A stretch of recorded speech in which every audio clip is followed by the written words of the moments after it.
Hello everyone. Welcome to my channel. I hope you're doing well. In this video, I'll show you how to create a fun Instagram story on your Instagram profile using the Thanks 2023, add yours as stickers, leaving memories and recollections of the past year. The process is the same for both Android and iPhone devices. So if you're ready, let's start with the process. At the very beginning, go to the Google Play Store or App Store and check if you have the latest version of the Instagram app. If you don't, click Update and wait a few seconds for the Instagram app to update. Once you've done that, open your Instagram app. After opening Instagram, click on the search magnifying glass at the bottom of the screen. Now, in the search bar, type Add Your Sticks.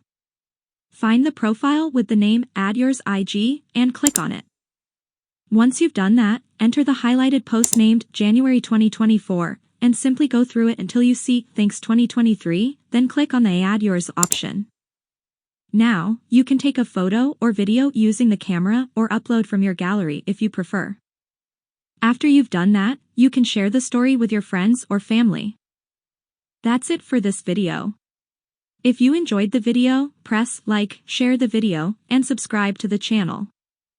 Thanks for watching. See you soon.